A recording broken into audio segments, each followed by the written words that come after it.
Welcome to this video on mastering anaphylaxis pharmacology, brought to you by ND Nursing Coaching. We begin with a clinical scenario. What is the absolute first-line pharmacological intervention for a patient experiencing a severe allergic reaction with acute respiratory distress and hypotension? The correct answer is B, intramuscular epinephrine. Epinephrine is the universal, life-saving first-line drug for anaphylaxis, immediately reversing bronchoconstriction and widespread vasodilation. When preparing to administer epinephrine intramuscularly, which concentration is standard and correct? The correct answer is B, 1 to 1,000, which equals 1 milligram per milliliter. The much more dilute concentration is strictly reserved for intravenous push during cardiac arrest. According to established guidelines, what is the recommended single dose of intramuscular epinephrine for an adult patient weighing more than 50 kilograms in anaphylaxis? The correct answer is B, 0.3 to 0.5 milligrams. This dose is injected into the anterolateral thigh and can be repeated every 5 to 15 minutes if symptoms persist. Which anatomical site provides the most rapid and reliable absorption for an intramuscular injection of epinephrine during an anaphylactic emergency? The correct answer is D, anterolateral thigh, or vastus lateralis. This site is preferred due to its extremely rich vascularity, achieving significantly faster and higher peak plasma concentrations. Epinephrine acts on multiple receptors. Which specific receptor agonizing effect is directly responsible for resolving the life-threatening bronchospasm seen in anaphylaxis?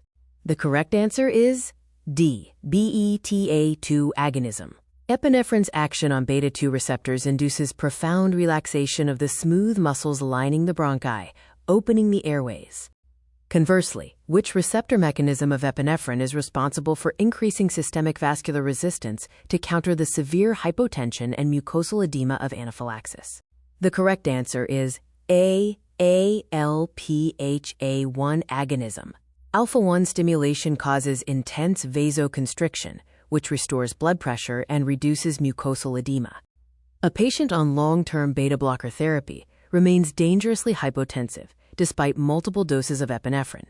What is the next drug of choice? The correct answer is B, intravenous glucagon. Glucagon is the antidote, as it bypasses the blocked beta receptors and directly activates adenylate cyclase to restore heart contractility. Which of the following is the most common, expected, and immediate adverse effect a nurse should anticipate after administering IM epinephrine? The correct answer is B, tachycardia, tremors, and palpitations. These are expected side effects due to systemic beta-1 stimulation, increasing heart rate and contractility.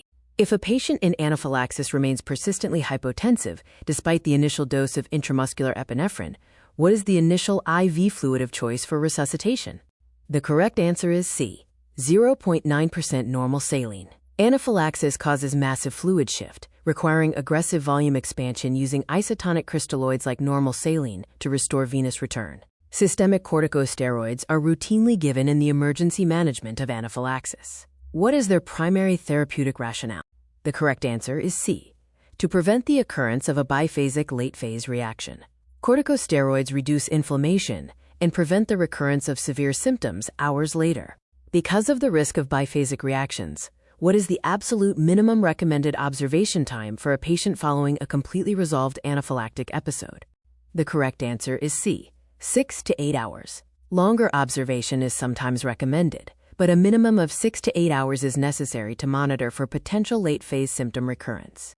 If an adult patient exhibits no clinical improvement in airway or blood pressure after the first intramuscular dose of epinephrine, what is the recommended time interval to administer a second dose?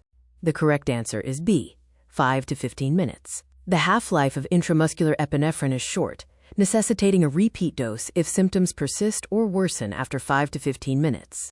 Pathophysiologically, anaphylaxis results in massive systemic vasodilation and increased capillary permeability. This distinct hemodynamic profile classifies it as which type of shock?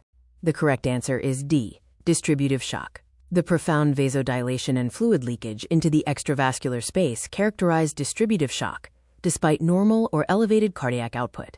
Which commonly administered medication serves as an H1 receptor antagonist to primarily relieve pruritus, urticaria, and angioedema in an anaphylactic patient?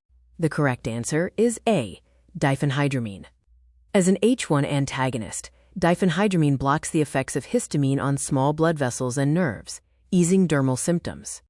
Providers often order an H2 antagonist alongside an H1 antagonist during anaphylaxis. What is the pharmacological rationale for this combination? The correct answer is D, to block histamine's effects on H2 receptors, which contribute to vasodilation and hypotension. This provides a more complete histamine blockade. You are treating a patient in anaphylaxis exhibiting severe hypotension without significant respiratory distress. What is the optimal initial physical positioning for this patient? The correct answer is C, supine with legs elevated. This position, previously known as the Trendelenburg position, promotes venous return and helps reverse hypotension and shock. At the cellular level, anaphylaxis is triggered by IgE-mediated cross-linking.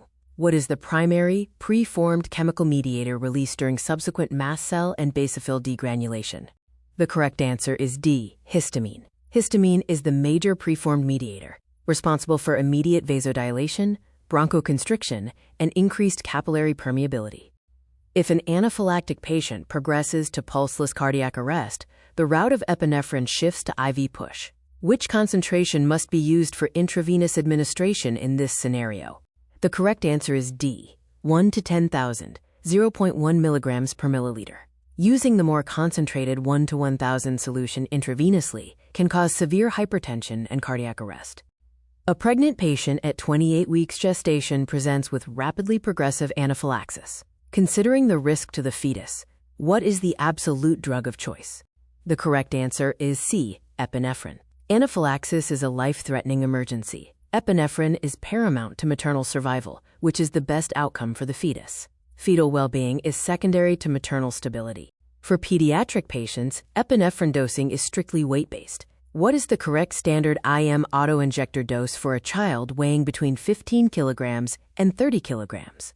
The correct answer is B, 0.15 milligrams. Autoinjectors typically come in this specific dose for pediatric patients within this weight range, while the adult dose is 0.3 milligrams. While foods are a common trigger in the community, what is the single most frequent trigger for iatrogenic or hospital-acquired anaphylaxis observed by nurses? The correct answer is D. Antibiotics, specifically beta-lactams such as penicillin and cephalosporins, are the most common cause of iatrogenic anaphylaxis. Which of the following is the correct guideline regarding the safe storage and handling of epinephrine ampules or autoinjectors on the nursing unit? The correct answer is B. Store them at room temperature in a dark environment and inspect them periodically for discoloration or cloudiness, which signals degradation.